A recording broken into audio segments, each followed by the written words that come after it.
My name's Chris. And I'm Kristie. This is the Washing Up Podcast, and it's still Nigella Week. Woo! And it's Immunity Pin Night. It certainly is. And we have one. Woo! Yes, Loki. It wasn't so good when Loki got immunity in Thor, but on Masterchef, different story. So we've got we've got last night's and tonight's to talk about. Yes. So last night's was a little bit of a sad occasion. Of course, we had to send somebody home.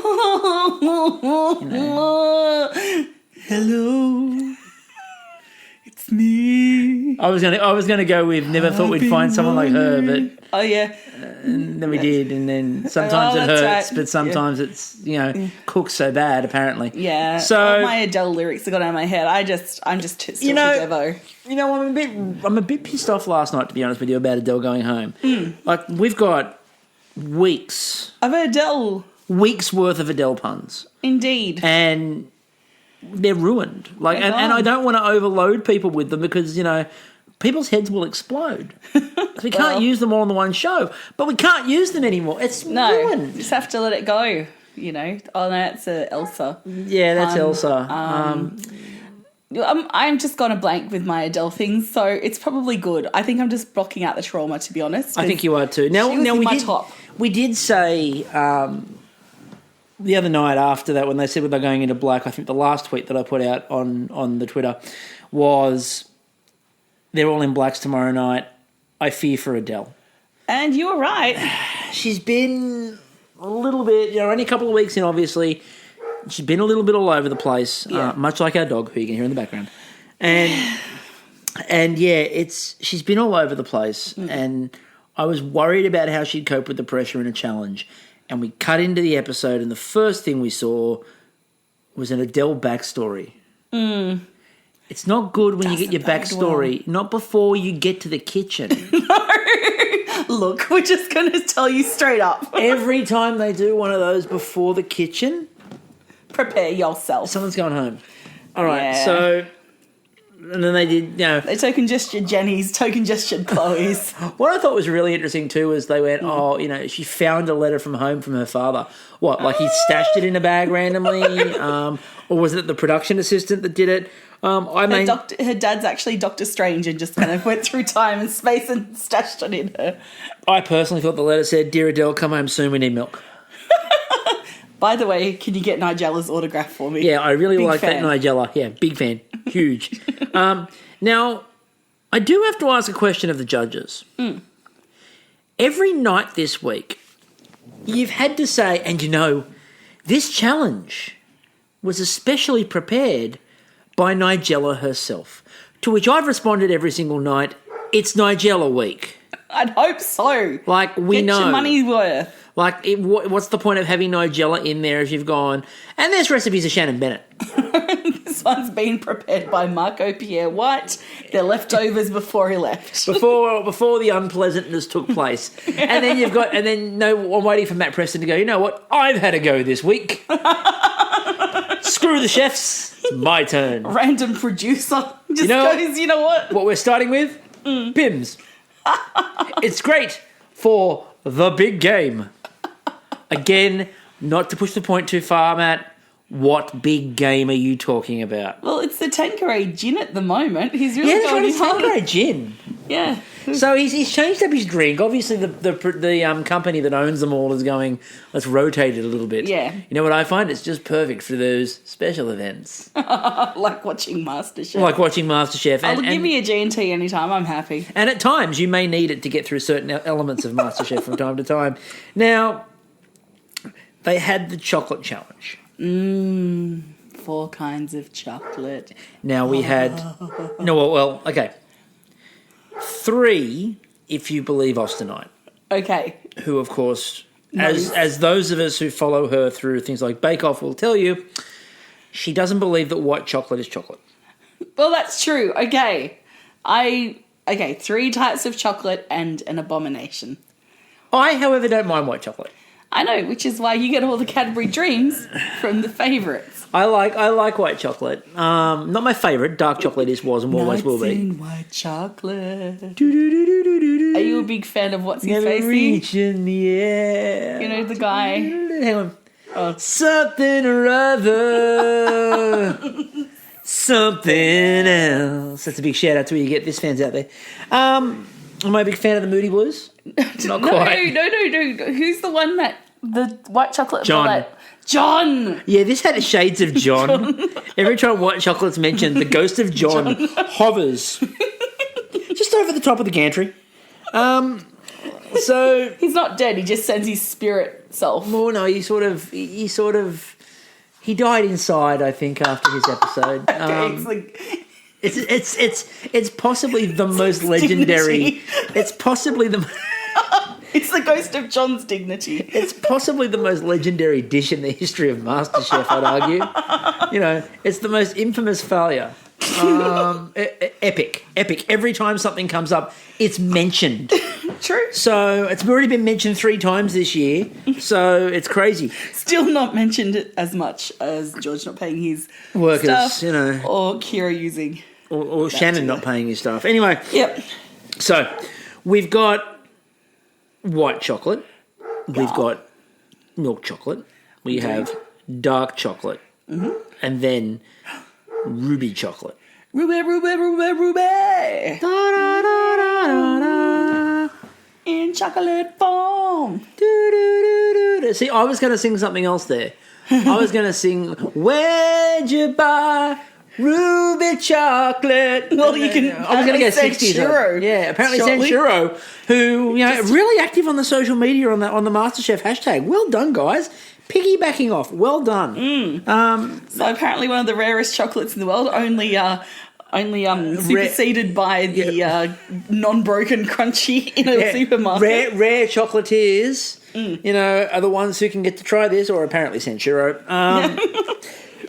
So you had to make 4 different dishes. You had to make the brownie. Now, this is where we have the description that Nigella said that she prefers a fudgy brownie over a cakey brownie, which made it sound like it was like 6th graders talking. I want you like mine cakey to or be, fudgy? I want mine to be fudgy. I like cakey. Oh, that's silly. You don't want cakey, you want fudgy. But I don't like fudgy. I get it on my face. That's the whole point. Then you have to lick it off. And scene. Yes. There we go. We are performance artists. I was really embodying 6-year-old Nigella. You were. The ruby chocolate, it was the ruby chocolate cheesecake. Yes. Which looked incredible. That looked really good.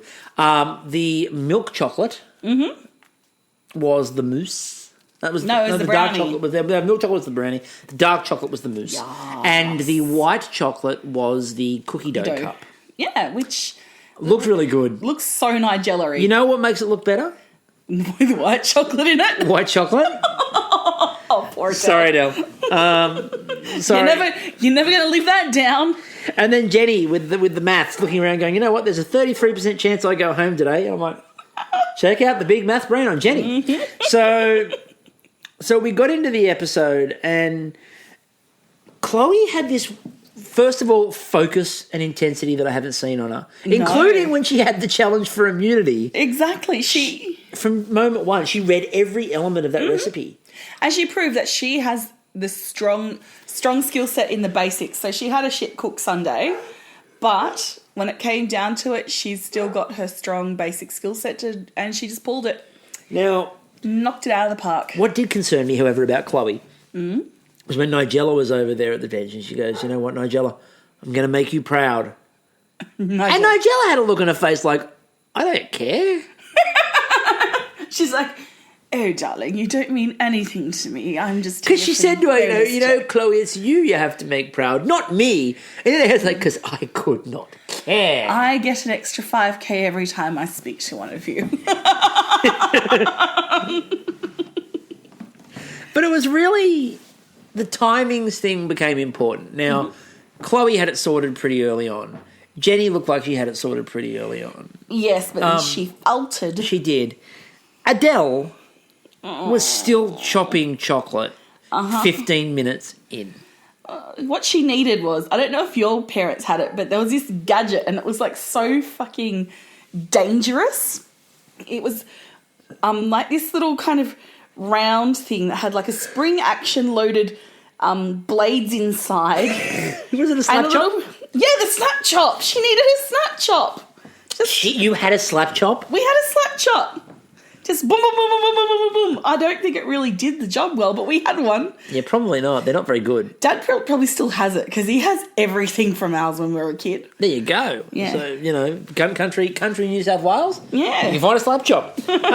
So it was really interesting because they also gave them, no time. No. Zero time to do these. You've got 10 minutes to whack this shit out. Yeah. 75, wasn't it? Yeah, but 75 minutes to do That's an hour and 15. And then we had... You know when I'm at home and I'm cooking something for an hour and 15 minutes? It's usually a roast. I can put it in, walk away. I'm not giving a shit about... Oh, set it and forget it. Yeah, really. So we had... At this point, we had... The waterworks started early. And look, I get the backstory is important, and I get that emotion in cooking can be a good thing. Yeah. I'm pleased we've moved away from the Nonna talk. No, there's not been much. There's not been much by way of nonnas this week. The nonnas at those who spend a lot of time, home. those who spend a lot of time talking about their nonnas have spent most of this week on a gantry. Yes. Which is great, but now it's all about the kids. Or lack of kids, like Adele's story. I identify. I struggle with fertility, so I understand that whole 10 years of trying and just not getting anywhere and then having to shift your priorities and try and find other ways to make your life. But I mean, the thing was, she didn't, cry about that in the kitchen. No. The other two... I know. Well, two... I miss my children! We had... first of all, the other night... That was. I presume that's what a mother cries like. First of all, the other night we had Loki bawling his eyes out the other night. About ready to for Nathan it. Ready to for Nathan for his kids, and talking about the fact that, we mentioned last episode, talking about the fact that his kids, would feel embarrassed if he didn't win this because he dedicated it to them. And I'm like, don't dedicate this to your kids. He would disappoint them. I'd like to think his child is a little Nazi, though. I'd like to think he goes, did you win, Daddy? Why not?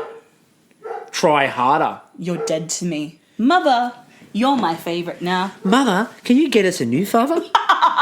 One who can cook. Send in the new father. Send in the new father. But then we had Chloe starting to talk about, I'm really missing my kids this far in, and I'm like, it's 2 and a bit weeks. I'm not being... I know you're going to go, you're being harsh, you're being hard, you're being tough. What did you think you were doing? I'd miss my cats. I'd miss being woken up at 4 a.m. with a butt in my face. Knowing what I know about our cats, they probably wouldn't miss you. No, they wouldn't. They'd just put all their energy on me. Yes, they would. So, and look, I get it, but what I'm getting annoyed with is the amount of crying we're having for cooking. It's getting to the point now where it's really becoming irritating. And also, people have worked out with the judges. And again, this may be controversial. A lot of people out there might question me or think I'm talking crap. They're crying when they go into the judges, and it's actually, I feel, swaying the judges a little bit. Yeah. I'm so proud to put this for my son. My son. My only son. And then the judges... 2 sons. My 2 sons. And the judges are digging for it, and we really don't need it. It needs to be more about the cooking, less about the backstory. A little bit, yeah, great. I mean, not all of it. We don't need all of that. So, Nigella was talking about all that, and then Chloe starts, when she brought in the dishes to be tested. There were a couple of things before we get to the testing. So, you had Adele struggling to keep up. Yeah. And Adele was struggling to work it all out and couldn't really manage to get it together. And then about halfway through the cook, it looked like it was going to work. And then for some reason, she couldn't manage to cook a cookie dough pot. But apparently then Jenny struggled with the same thing. She managed to do the first bit really well. And then suddenly the second half of Jenny's bake just fell in a heap. Yeah, she overwhipped her eggs. Yep. So she went back to do them again and then underwhipped them. So she didn't quite... Her backpedaling didn't work. It was, those two were under the pump. Adele just lost it too early and made too many mistakes. And just that forgetting of the white chocolate, well, there's your... Yeah. There's your and they didn't even death knell. Normally they point that out. Didn't point it out this time. No. Waited for George. Normally there'd be a cameraman sort of cover the fact of... Or someone in the gantry go, she didn't use the white chocolate. I don't think anyone in the gantry No one spotted it. noticed. And they got to the serving, and when they served Adele's up, they've gone and George is serving it up, and he goes, "Can anyone see white chocolate?" And no, you couldn't. They did say Adele's mousse was the strongest, and it looked really good. And like when Matt held it up and went, "Look at this, see, look, it hasn't moved. It's aerated. It looked great." Yeah. Jenny's looked like slop. And both of their cups looked terrible in terms of the cookie dough wasn't cooked. Yeah, it wasn't quite. So when Chloe went in, though, she did give the sob story again about the kids and wanting to make them proud. And there was a comment, your kids will love you regardless. And they will. And they will. But I had another one of those. I've had a lot of these this week of Nigella's back thoughts. Yeah. So your kids will love you regardless. And in the back of Nigella's mind, I, on the other hand, want you to win. Here's Nigella, right, who's flown out to Australia. She's obviously had to leave her children behind in England for this. And she's not like, I miss my kid. And like, I don't know. I don't want to bitch about it, but it's not about the people. It's about the show and what I think is needed in this show. Yep. And I don't think those things endear us. No. To the contestants. I actually think that the biggest problem with showing all this, you're trying to show this emotion to get people hooked on their story, but what you actually do when you show too much of this is you turn people off, like the characters. Like people start going, oh, for God's sake, all you've done on this show is whinge. And meanwhile, you may have only cried once or twice. And because of the way they've put that together, you're sitting there going, hang on a minute, now I look like I whinge. Like what really draws me to someone, and this is what I think is deflecting from Chloe particularly, is she's a friggin' brilliant cook. Like, she is strong. She's a contender. She's one to watch. And this emotional stuff, and this is probably my Aquarius speaking, it's just unnecessary. Yeah, like, she's got really good skills. They're all there. They've all chosen to be there. And what happened a little bit last night was I thought her skills got lost in the emotion stuff. And it's like, no. She made for basically perfect dishes. Here's some better questions. How proud are you feeling after that cook? How relieved are you feeling? What do you feel was the most pressured point in that cook for you? What do you think you've learnt from that cook? Like, these are more pressing questions. Ask them about their experience, what they're learning, what they're finding out about themselves. Have you gotten more skills now that you think you can move on with this competition in? Yeah. Those sorts of things would be better. So poor Adele goes up, and look, I think Adele knew.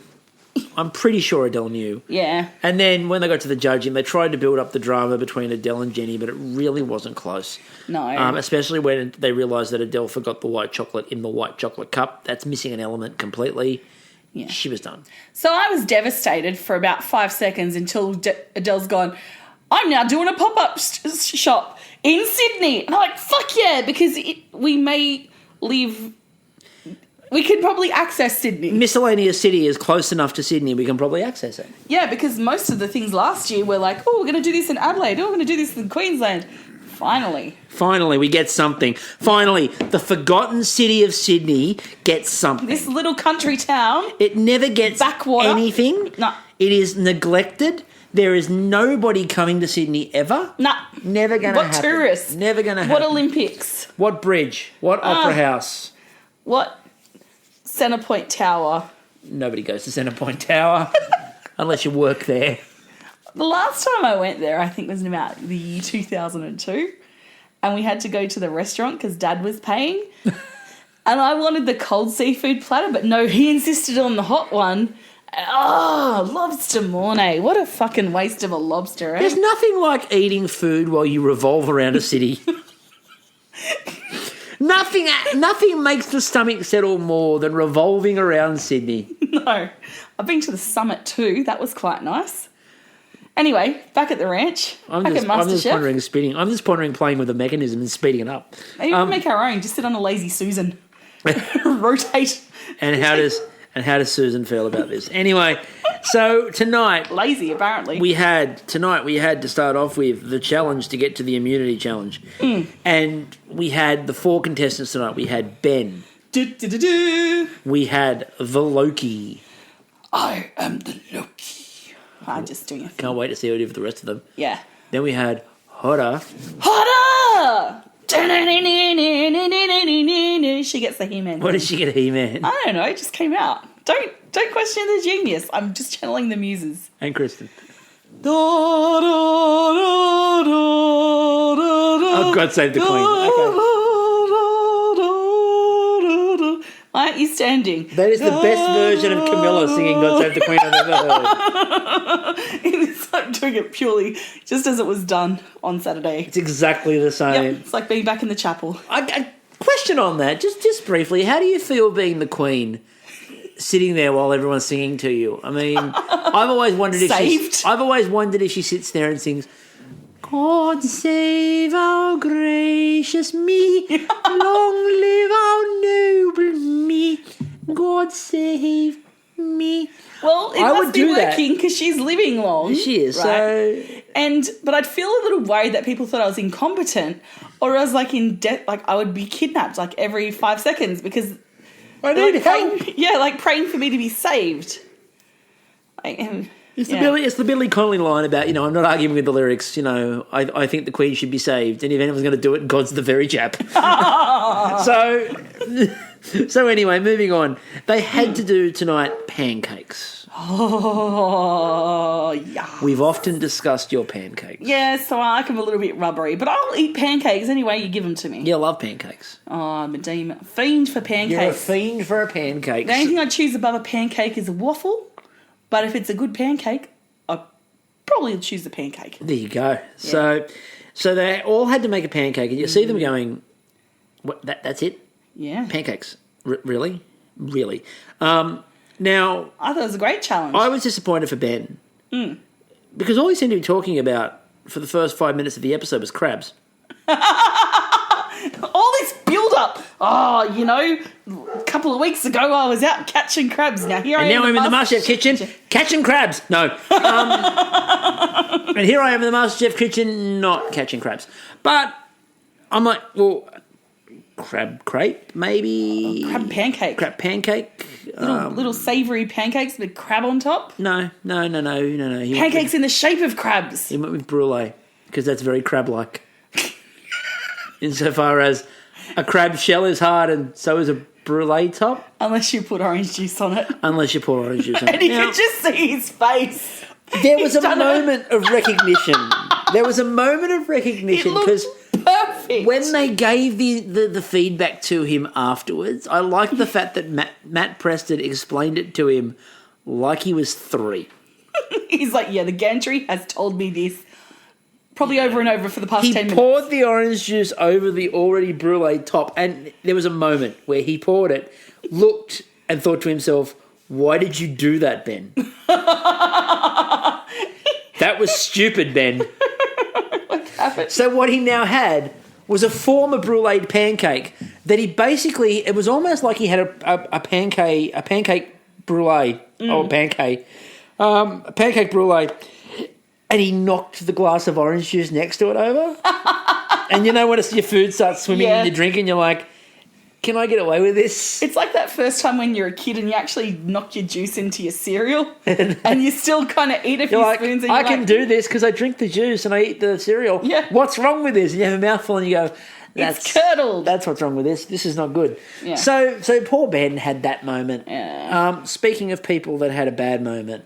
Oh, Kirsten, I really wanted her to just fucking serve it to George and Gary. Yeah, I've never heard you yelling at a TV more about, I really hope that fucking works and you can throw the fucking sorbet in their fucking faces. I know, I think Gary's a little bit of narky Gary at the moment. Gary has actually been taking a lot more bad cop this year than he normally does. Oh, he's just a little, George you expect it from, but Gary's just on this roll of being a little, I don't know about that.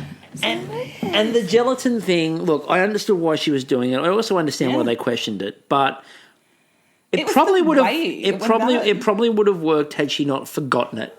Yeah, in the blast chiller. Like, if she left it in the normal chiller, fair enough, but she forgot it in the blast chiller, that kind of ruined it. And I think also they're expecting a bit more from her. Buttermilk pancakes is not probably going to get you through.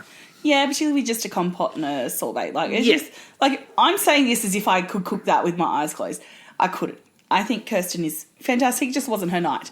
Whose night it should have been, though? Hotter. Holy shit, that woman. So while Kristen stumbled... Hotter. While Kristen stumbled and fall, Hodder, on the other hand, I Fooling was so... 4 chefs. Okay, this is officially my favourite moment of Masterchef this year. Mm-hmm. My favourite moment of Masterchef this year is when she's making the cotton candy, and everyone is just watching. Yes, that was incredible, and it was just a thing of beauty to behold. And then to finish it off with a little belly dance and the I dance every time something goes well. Why not now? And she deserved it. It looked amazing. The pancakes looked great. Yeah. The pancakes look great. The cotton candy on top of it made them look extra special. And I love her. I like her inspiration of taking stuff that she cooks at home and infusing those flavours into what she's preparing there. So the aniseed pancakes, I wouldn't have thought of that, and ta-da. Again, as a lover of aniseed, I was thrilled. I don't like aniseed, but when I saw how she was crafting it, I'm like, I could do those. Plus it's in pancake form. And I think in pretty much any other challenge she would have won. Yes. But Loki, the god of chaos himself. Now, I had to ask questions when he decided to do a fermented pancake that takes 2 days in 45 minutes. Well, you can do a quick bit of fermentation. Apparently it worked. Yes. It looked incredible. It looked amazing. And flavour is king. And those chutneys too. Yeah. Oh. And he won, and I said 4-1. Yes. But he won. And good on him. Look, he's been doing well the last few. Trust the Loki. Trust the Loki. Now when they brought pretend you know who this person is into Alana, when they brought her in. Alana from St. Peter. Yeah, now they brought her in and we got an explanation as to what his skills are. Now remember, last week they went for Chloe after she won one challenge. This girl's on a roll. No, it didn't make sense. No, what we got was an explanation of him having what was basically ascribed as ferocious balance abilities. Now, I'm just imagining him going around planking in strange and crazy places. Okay, yeah, so I was about to say, all I can think of is the start of the series of The Office. When they're planking on top of the wardrobe and on top of the car park stuff and on top of the toilet stalls when Meredith's up there and Dwight pushes her into the stall. All I'm seeing there is Loki on the gantry and off an ice cream maker and over Nigella and on George's head. On George's head spinning. Spinning in a circle. And then just for shits and giggles, he goes and gets a bunch of pots and pans and cutlery and whatever and just stacks them up. You know when you see those Facebook videos of people doing it to rocks? Yeah. And he's just there doing it to No, my personal favourite idea is they can't find him. They go out into the garden. There he is, planking on the Vespa. Oh, please. Oh, next year's contestants. That has to be an Instagram photo. I will give you money if you can plank on the Vespa. I will pay for this. Right, again, somebody also needs to work out how many parking tickets are on that thing. Seriously, how many parking tickets are there? Does it start? I've sort of been assured by people in the know that it does start and it is a real Vespa, but I've never seen it start. No. Maybe I can find someone to go start it for me. I'd like to see someone come in on it. I don't know who yet. I want Matt Preston to. That would be a good thing to see because of his size. Matt Preston on a Vespa. Are you laughing at what No. Okay. No. Then he grows a big moustache and he gets a cowboy hat. There he is, Matt Preston on a Vespa. So now Loki pretended beautifully that he knew who that chef was. He's like, I'm really in trouble because I think Alana is great. And it's the Nye Jets are my favourite football team. Well, I've now learnt her name and I've learnt where she's from because for some reason, associating how Shannon Bennett was calling out at her tonight with Archer, Alana. Hey, Alana. How young are those lemons? Just a tip. Just a tip. Do you want ants? Because that's how you get ants. So they had to choose between oranges and lemons. I did, of course. The bells of St. Clemens. Yeah, I chose the bells of St. Clemens. But when will you pay me? Yeah, so you owe me 5 farthings, apparently. Which doesn't rhyme. I thought it was next Sunday morning. No, you owe me 5 farthings, say the bells of St. Martin's. It's a really crappy rhyme. It was was Cockney It was English. late. It was late. They couldn't read nor write. The bard was busy. And so Loki decided to go with lemon, and he went with fish, and he did this really good-looking bit of fish. And he knew what he was doing Yes, straight like away. he looked like Akira in The Simpsons. Poison. This is fish. So... Well, he certainly served up a tasty fish. He did indeed. And then Alana came out and she was serving up the calamari and squid ink and all that. And then Shannon Bennett and more importantly, for some reason, Reese decided to ask her where the lemons were. Which is a good thing. Shannon Bennett asking her where the lemons were is one thing. Reese going, I don't know if she's going to have the lemons ready. How is she going to get the lemon ready? Can she get a lemon ready in this time? It's a fucking lemon, Reese. I do like She's a professional chef. You are a contestant with 2 weeks' experience. Give her the benefit of the doubt, Reese. She knows how to use a lemon. Well, I did like Kira's tweet. Calm the farm, Reese. Just calm the I'm farm. going to use that this week. For some reason, they just seem to be feeding Reese all the lines. Yes. Like when they need someone to do the voiceover, they're feeding them to Reese. And he's just happily I'll read that out. I'll read that out. No problems. She really needs to use more lemon. It's like, Now, you know what it is? You know why? Because Khan and Michelle are just jumping into the background of everyone's thing. Look, they keep trying to get Michelle to do a voiceover, and it just doesn't work. Khan and her. They're swearing everywhere. Yeah. Khan is over the back, Teabag practice. It's great. It's wonderful. So turkey neck, Michelle. Neck. Now, I got a bit of an impression that Alana didn't particularly care if she won. She had this look of kind of like... She was just swanning around the kitchen going, I'm just making whatever I want. And then she walks around and sees what Loki does and goes, do you want me to hold this and we'll go get you a weight so you don't have to hold the fish down? Yeah. Clearly she's watched Bake Off. Because it was very Bake Off of going over, getting the weight, putting the weight on, and giving him some tips on how to do this and how to do that. But what I like is she set herself up to be invited back as a redemption. You know what I mean? She's like, well, you have to invite me back for my redemption round. I suspect that maybe they said to her, Nigella Lawson's in this week, and before anything she went, yep. Gotcha. And look, as was pointed out by a few people on Twitter, I'd make that exchange. Yeah.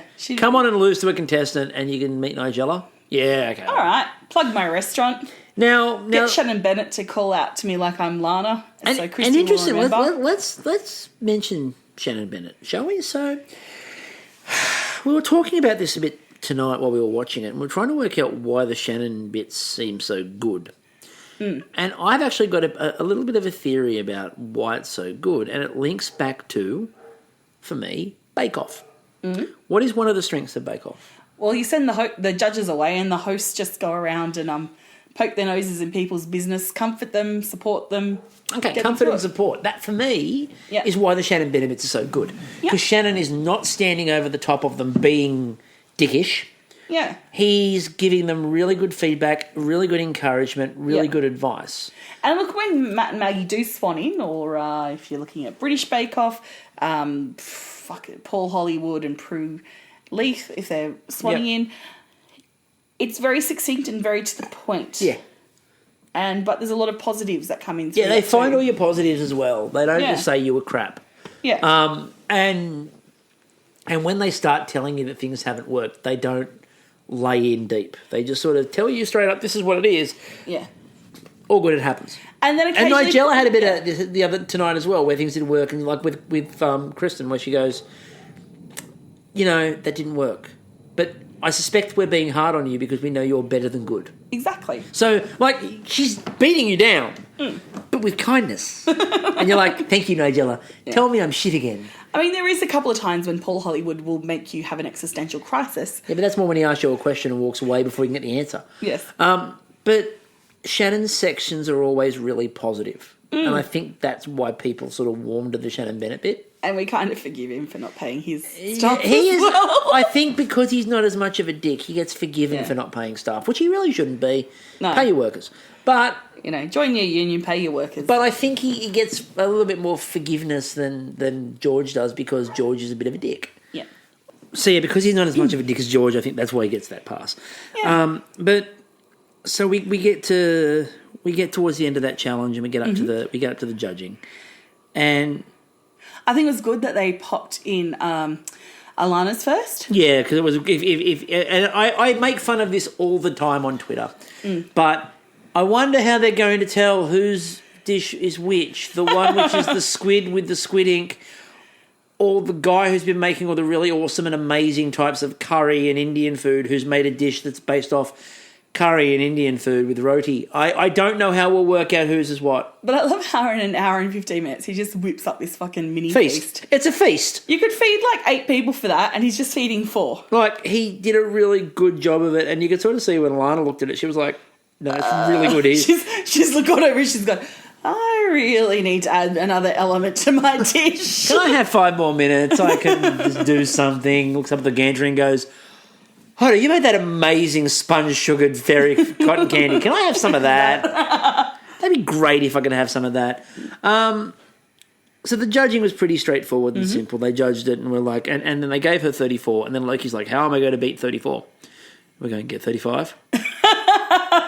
Well. Or 36. Yeah, 36. And the answer was 37. Oh, what was it? Yeah, because he got 10.99. Oh my God, I can't count. Oh, that's good. It's a good thing I can then, isn't it? Yes. So he wins the pin, and he won it quite easily. And like even Lana's like, no, he deserved that pin. So the last couple of quick mentions before we move off this episode and prepare for obviously the rest of the week ahead of us, which is the end, of course, of Nigella Week. Oh, yes. I know we're bringing the end of Nigella Week, although don't fear, Gordon Ramsay's next. Yes, that's going to be amazing. So, Matt Preston. Can we just give a shout out to Matt Suits this series? Oh, they have gone, like, you think Matt Suits have been amazing for the past 10 years. No, they've gone up another level. And he pulled out the Wonka suit earlier, like a couple of nights ago. He pulled out Wonka. And then, of course, the cravat we talked about, where he produced the cravat like it was a bib. Yeah. That was spectacular. And then the promos for Gordon Week, there's a pink suit in the offing. Oh, yes. And like that man, sartorial elegance. Uh-huh. I love a good Matt Preston suit. I also have to give you a bit of a shout out to Michelle, who tonight was rocking the goth member of Sgt. Pepper's Lonely Hearts Club Band look. She was the Yoko. She was Yoko. Sitting in the corner going, number 9, dung, number 9, dung. And just sticking little typed out yeses around the place for people to go with magnifying yes, glasses. everywhere. For Khan to go, yes. Yeah, that's what it was. They couldn't get any really good sound bites today because Michelle and Khan were doing their John and... They were recreating the John and Yoko phase. Yeah. Khan, Michelle... Out of the lounge area, we need to film the people waiting to go in to be judged. No, we're in this bag for peace. Yes. I wonder if they recreated the cover of Two Virgins. Yeah. Or like, where's like our rice cooker? No, they wouldn't use the rice cooker. They use, where's our sous vide machine? Michelle, you can't use that as a beret. What drink would you like? I would like a single plum floating in perfume served in a man's hat. Here you go. So, no, those two on the gantry, but especially, I said, Michelle's goth Sgt. Pepper look tonight was impressive. Matt's suits have been absolutely resplendent. And Gary and George have also been there. So... And but speaking of other suits that looked amazing, Nigella, I wasn't sold at first because I'm like, oh, that's a flashback to the 90s. And then it just hit me. I'm like, oh, hello. I just loved it. The white suit. Nigella's been on point. I wonder if that's why Nigella and Matt get on. Just sharing suit ideas. Sartorial elegance. Do you think she spilt something on her clothes, right? And Matt's gone, don't worry, I've got you covered. And I know a guy. I know a guy who knows a guy who robbed a guy. No, that's Ocean's 11. I don't need to go to... Anyway, on that note, I think we should probably leave it there for this evening. And, we didn't get to see any of Loki's ferocious balancing, which I was disappointed in, though. That was what I was hoping for. Maybe we'll get some on Thursday. I hope so. Anyway, until next episode, I'm still Chris. And I'm still Kristie. We will see you all Thursday night. Ciao.